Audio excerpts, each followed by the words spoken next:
అసలు దీనిలో ఉన్న బ్యాటరీ కెపాసిటీకి రియల్ లైఫ్ బ్యాటరీ లైఫ్ కి సంబంధం కూడా లేదు. మరి ఇంత దారుణమైన బ్యాటరీ లైఫ్ వచ్చింది అనుకోలేదు. హాయ్ ఫ్రెండ్స్, ఇది పోకో F7. ఈ రోజు వీడియోలో దీని ఫుల్ రివ్యూ చేద్దాం. ఇది కార్డ్ ఆఫర్స్ ఏమీ లేకుండా రెగ్యులర్ ప్రైస్ 32,000 రూపాయలు ఉండేది. కార్డ్ ఆఫర్స్ అన్ని కలుపుకుంటే 30,000 రూపాయలకి వస్తుంది. అసలు 30,000 రూపాయలకి ఈ ఫోన్ కొనొచ్చా లేదా, దీనిలో ప్లస్ పాయింట్స్ ఏమన్నాయి, మైనస్ పాయింట్స్ ఏమన్నాయి, అసలు ఓవరాల్ గా ఫోన్ ఎలా ఉంది, ఎలాంటి వాళ్ళు ఈ ఫోన్ కొనాలి, ఎలాంటి వాళ్ళు ఈ ఫోన్ కొనకూడదు, ఇట్లాంటి విషయాలన్నీ ఈ రోజు వీడియోలో క్లియర్ గా మాట్లాడుకుందాం. ఫస్ట్ బాక్స్ కంటెంట్స్ చూసామంటే బాక్స్ లోనే అన్ని ప్రొవైడ్ చేస్తున్నారు. ఫోన్ తో పాటు చార్జర్, USB కేబుల్, కేస్ కూడా dark grey colour case provide చేస్తారు. కాకపోతే ఇది ఫోన్ కేస్తే ఫోన్ లుక్ పాడైపోయింది, కేసే ఫోన్ మొత్తం కవర్ చేస్తుంది. అండ్ స్క్రీన్ గార్డ్ కూడా ప్రీ అప్లైడ్ స్క్రీన్ గార్డ్ తోటి వస్తుంది. బాక్స్ లోనే అన్ని కంటెంట్స్ ప్రొవైడ్ చేస్తున్నారు. నెక్స్ట్ బిల్డ్ అండ్ డిజైన్ గురించి అనుకుంటే లాస్ట్ టైం తో కంప్లీట్ చేస్తే ఈసారి బిల్డ్ క్వాలిటీ చాలా వరకు ఇంప్రూవ్ చేశారు. లాస్ట్ టైం మొత్తం కూడా మనకి పోకో F6 లో ప్లాస్టిక్ ఉండేది, బట్ ఈసారి మొత్తం కూడా గ్లాస్ అండ్ మెటల్ కాంబినేషన్ తీసుకొని వచ్చారు. Back and front Corning Gorilla glass 7A protection ఉంటుంది. చుట్టూ ఫ్రేమ్ కూడా మెటల్ ఫ్రేమ్ ఉంటుంది. మొత్తం దీనిలో 3 కలర్స్ ఉంటాయి, phantom black, frost white and నా దగ్గర ఉన్న కలర్ సైబర్ సిల్వర్ ఎడిషన్. ఇది చూడడానికి బాగుంటుంది, సిల్వర్ అండ్ బ్లాక్ కాంబినేషన్ లో. అక్కడ పైన కెమెరా మాడ్యూల్ పక్కన అంతా కూడా మదర్ బోర్డ్ ఇన్స్పైర్ అయినట్టు అక్కడ క్వాల్కమ్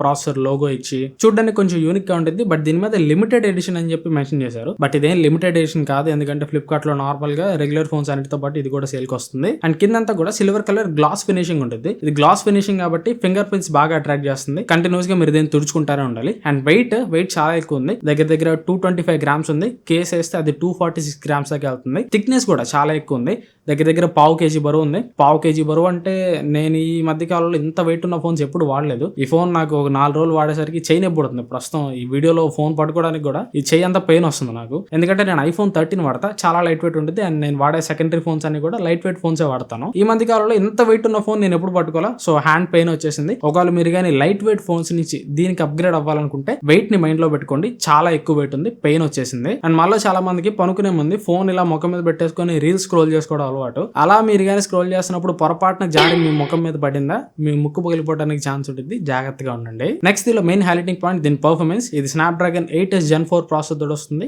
ర్యామ్ అండ్ రామ్ కూడా LPDDR5X ర్యామ్ తోటి వస్తుంది. UFS 4.1 స్టోరేజ్ తోటి వస్తుంది. వేపర్ చాంబర్ కూడా 6000 mm వేపర్ చాంబర్ కూలింగ్ ఉంటుంది. ఓవరాల్ గా పర్ఫార్మెన్స్ వీళ్ళు బాగా ఇయడానికి ట్రై చేశారు. 8s Gen 4 ప్రాసెసర్ అనేది ఆ ప్రైస్ కి మంచి పవర్ఫుల్ ప్రాసెసర్. మీరు daily day to day use చేస్తున్నప్పుడు మీకు ఎట్లాంటి ప్రాబ్లం ఉండదు. గేమింగ్ కూడా చాలా బాగా హ్యాండిల్ చేస్తుంది. కాకపోతే ఇక్కడ ప్రాబ్లం ఏంటంటే BGMI ఓన్లీ 90 FPS సపోర్ట్ మాత్రమే చేస్తుంది, 120 FPS సపోర్ట్ లేదు. ఇక్కడ దీని కాంపిటీషన్ వచ్చే ఫోన్స్ అని కూడా 120 FPS సపోర్ట్ చేస్తాయి, బట్ దీనిలో మాత్రం 90 FPS మాత్రం ఉంది. ఫ్యూచర్ లో అప్డేట్ లో వీళ్ళు 120 FPS ఇస్తారని కూడా గ్యారంటీ లేదు, ఎందుకంటే వీళ్ళు అఫీషియల్ పేజెస్ లో కూడా 120 FPS ఏమి అడ్వర్టైజ్ చేసుకోవట్లేదు. దీనికి కూడా అప్డేట్ అయితే మనం ఎక్స్పెక్ట్ చేయలేం. ఓన్లీ 90 FPS లోనే మీరు గేమ్స్ ఆడుకోవాలి. 90 FPS లో గేమింగ్ ఎక్స్పీరియన్స్ అయితే బాగానే ఉంది. గైరోస్కోప్ సెన్సార్ కానీ ఎవ్రీథింగ్ కూడా బాగానే ఉంది. BGMI మంచి ఎక్స్పీరియన్స్ ఉంది. కాకపోతే మళ్ళీ గేమ్స్ ఆడేటప్పుడు చేతులు నొప్పులు వస్తున్నాయి అబ్బా, మళ్ళీ చెప్తున్నా. అండ్ ఇది కొంచెం థిక్ గా కూడా ఉంది కాబట్టి కొంచెం పట్టుకోవడం కూడా నాకైతే కొంచెం చేతిలో బరువు అని చాలా అనిపిస్తుంది. అండ్ టెంపరేచర్ కూడా 41 degrees వరకు టెంపరేచర్ రీచ్ అయింది. 41 degrees టెంపరేచర్ అంటే టెంపరేచర్ కంట్రోల్ లో ఉన్నట్టే. కాకపోతే ఇది మెటల్ ఫ్రేమ్ తోటి వస్తుంది, గ్లాస్ బ్యాక్ తోటి వస్తుంది కాబట్టి ఆ 41 degrees కూడా చేతులకి చాలా వేడిగా కాలుతా ఉండేది. ఈవెన్ మీరు ఫోన్ ని క్యాజువల్ గా బయటకి తీసుకెళ్లి యూస్ చేస్తున్నప్పుడు కూడా ఫోన్ మీకు చేతికి బాగా వామ్ గా తగులుతూ ఉంటుంది. పర్టికులర్ గా ఈ సెంటర్ బ్యాటరీ ఏరియాలో, ఈ వెనకాల ప్రాసెసర్ ఉండే ఏరియాలో, సైడ్ ఫ్రేమ్ మొత్తం కూడా మీకు కాలుతా ఉంటుంది. మీరు నార్మల్ జనరల్ గా ఒక అరగంట కెమెరా యూస్ చేసినా కానీ ఫోన్ చేతిలో పట్టుకోవడానికి వేడిగా ఉంటుంది. కాకపోతే ఇంటర్నల్ గా టెంపరేచర్ అయితే కంట్రోల్ లోనే ఉంటుంది. ఇక్కడ హీట్ కి metal and glass good conductor కాబట్టి హీట్ మన చేతికి ఈజీగా తెలుస్తూ ఉండేది, కానీ టెంపరేచర్ అయితే కంట్రోల్ లోనే ఉంది. దీంట్లో ఎట్లాంటి హీటింగ్ ఇష్యూ లేదు. నెక్స్ట్ డిస్ప్లే, దీనిలో 6.83 inch 1.5K AMOLED డిస్ప్లే ఉంటుంది. 120Hz రిఫ్రెష్ రేట్ సపోర్ట్ చేస్తుంది. డిస్ప్లేలో అన్ని ఉంటాయి. డాల్బీ విజన్ సపోర్ట్ చేస్తుంది. HDR10+ సర్టిఫికేషన్ ఉంటుంది. ఇది 12-bit ప్యానల్. నార్మల్ గా ఆ ప్రైస్ లో అన్ని కూడా 10-bit ప్యానల్సే, బట్ Xiaomi, Redmi వాళ్ళు ఎప్పుడు కూడా 12-bit ప్యానల్ ఇస్తారు. అండ్ ఇది ఫ్లాట్ డిస్ప్లే, కర్వ్డ్ డిస్ప్లే కాదు. డిస్ప్లే క్వాలిటీ ఎక్సలెంట్ గా ఉంటుంది. 12-bit ప్యానల్ కాబట్టి కలర్స్ చాలా బాగుంటాయి, వ్యూయింగ్ యాంగిల్స్ చాలా బాగుంటాయి. Dolby vision certification, HDR certification ఉంది కాబట్టి ఏ క్లాస్ డిస్ప్లే అని చెప్పొచ్చు. మీరు కంటెంట్ స్ట్రీమ్ చేయడానికైనా, మూవీ చూడడానికైనా డిస్ప్లే ఎట్లాంటి ప్రాబ్లం ఉండదు, చాలా బాగుంటుంది display. And even stereo speakers కూడా మంచి క్వాలిటీ స్టీరియో స్పీకర్స్ ఇచ్చారు. ఇవి మరీ అంత లౌడ్ లేవు, కాకపోతే మంచి క్లారిటీ ఉంది. స్టీరియో స్పీకర్స్ మీకు డాల్బీ అట్మాస్ సర్టిఫికేషన్ కూడా ఉంటుంది.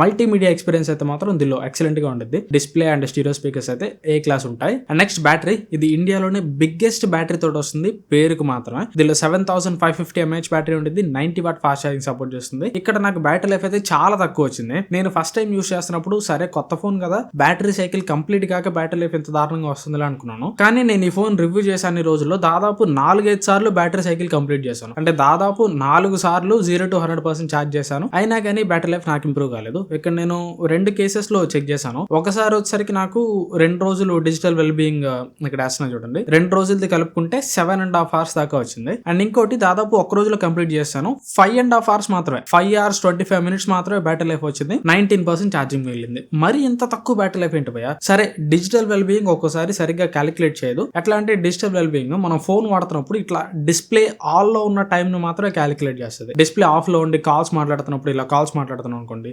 అది క్యాలిక్యులేట్ చేయదు. అండ్ కొన్నిసార్లు మనం స్పాటిఫైలో కానీ ఇంకా దేనిలో అయినా డిస్ప్లే ఆఫ్ లో ఉంచి బడ్స్ పెట్టుకొని పాటలు అవి వింటున్నప్పుడు కూడా డిజిటల్ వెల్ బీయింగ్ అది స్క్రీన్ ఆన్ టైం లెక్క కన్సిడర్ చేయదు. కానీ ఇక్కడ నేను వాడిన యూసేజ్ లో 1 గంట సేపు కూడా నేను కాల్స్ మాట్లాడాల, జస్ట్ ఒక అరగంట మాట్లాడుంటా. దీంట్లో ఆ అరగంట మాట్లాడినప్పుడు 7.5 hours డిజిటల్ వెల్ బీయింగ్ 2 రోజులు చూపించా కదా, అది వచ్చింది. ఈ 5 hours 25 minutes లో మాత్రం జస్ట్ ఒక 10 minutes మాత్రమే కాల్స్ మాట్లాడుంటా. సరే 10 minutes కాదు, గంట సేపు డిస్ప్లే ఆఫ్ చేసి ఏదో ఒక విధంగా బ్యాటరీ డ్రైన్ చేశారు అనుకుందాం, కనీసం 7 గంటలైనా రావాలిగా. 7550 mAh battery, 5 hours screen on time ఏంది భయ్యా? ఇక్కడ స్క్రీన్ ఆన్ టైం పరంగా కూడా వెళ్ళొద్దు. నేను నార్మల్ గా ఛార్జింగ్ టెస్ట్ చేసేటప్పుడు నిన్న నైట్ 8 అట్లా ఫుల్ ఛార్జ్ చేయడం కంప్లీట్ అయింది, 100% అయింది.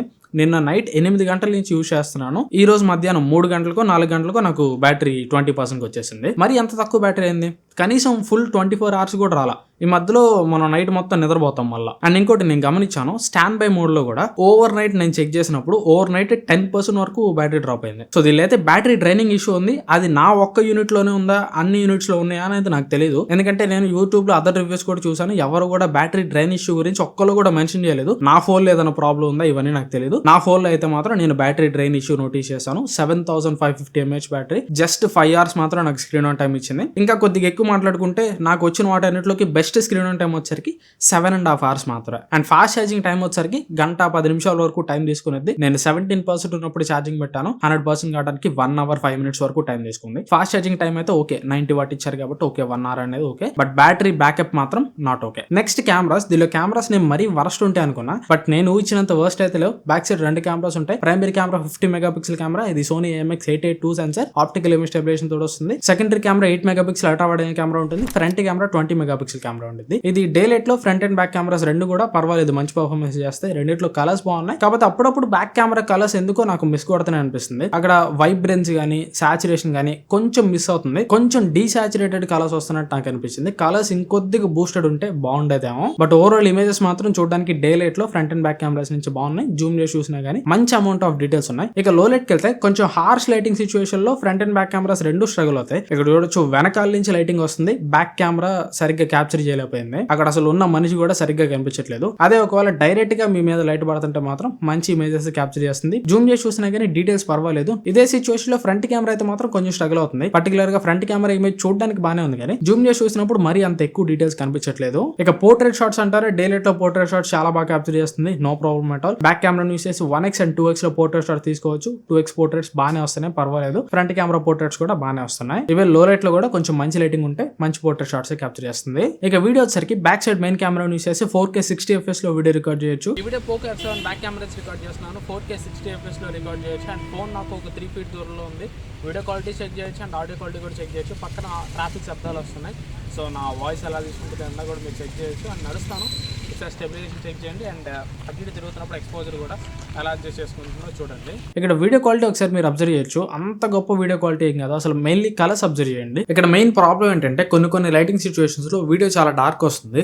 ఇక్కడ చూడొచ్చు, ఇక్కడ మంచి లైటింగ్ ఉంది అయినా కానీ వీడియో డార్క్ వస్తుంది. ఇంకొద్దిగా బ్రైట్ గా రావచ్చు అండ్ ఇంకొద్దిగా రిచ్ కలర్స్ రావచ్చు. అంత క్వాలిటీ వీడియో క్యాప్చర్ చేసినట్టు అనిపించలేదు. మళ్ళీ జూమ్ చేసి చూస్తే వీడియోలో డీటెయిల్స్ అన్ని బాగానే ఉన్నాయి, కాకపోతే వీడియోలో ఆ కలర్ సైన్స్ గానీ ఆ టోనల్ వాల్యూస్ గానీ అంత కరెక్ట్ గా లేవు. అండ్ ఈవెన్ 1080p వీడియో కూడా స్టెబిలైజేషన్ ఆన్ చేసి 1080p వీడియో రికార్డ్ చేస్తే చాలా దరిద్రంగా వస్తుంది. 30,000 రూపాయల ఫోన్ నుంచి ఇంత దరిద్రమైన 1080p వీడియో మనం ఎక్స్పెక్ట్ చేయలేం. అండ్ ఫ్రంట్ కెమెరా యూస్ చేసి 1080p 60 fps వరకు మాత్రమే వీడియో రికార్డ్ చేయగలరు. 30,000 రూపాయల్లో ఫ్రంట్ 4K వీడియో లేదు. ఇక వీడియో క్వాలిటీ వచ్చేసరికి డే లైట్ లో పర్వాలేదు, బానే ఉంది. వీడియోలో స్టెబిలైజేషన్ కూడా బానే ఉంది. లో లైట్ లోకి వెళ్ళిపోతే ఇక్కడ అన్ని కెమెరాస్ వీడియో పరంగా అంత మంచి పర్ఫార్మెన్స్ ఏం చేయవు. ఇది back side main camera video చూడడానికి ఇదైతే నాకు అంత నచ్చలేదు. అక్కడ మంచి లైటింగ్ ఉంది, లైటింగ్ ఉన్నా కానీ వీడియో అంతా కూడా డార్క్ చేసి చూపించేస్తుంది. వీడియోలో మంచి డీటెయిల్స్ కూడా ఏం లేవు. అక్కడ నాయిస్ లెవెల్ కూడా ఎక్కువ ఉంది, మీరు అబ్జర్వ్ చేయొచ్చు. ఫ్రంట్ కెమెరా కూడా అదే ప్రాబ్లం, అంత మంచి వీడియో అయితే ఫ్రంట్ కెమెరా నుంచి ఏం రావట్లేదు. ఇక్కడ అసలు నేను అల్ట్రా వైడ్ యాంగిల్ కెమెరా గురించి మాట్లాడాల, 8 megapixel ultra wide angle camera గురించి మాట్లాడినా ఒకటే మాట్లాడకపోయినా ఒకటే, దీని పర్ఫార్మెన్స్ అయితే అంతంత మాత్రంగానే ఉంటుంది, అంత బెస్ట్ అయితే ఉండదు. And front and back cameras ని యూస్ చేసి 1080p 30fps లో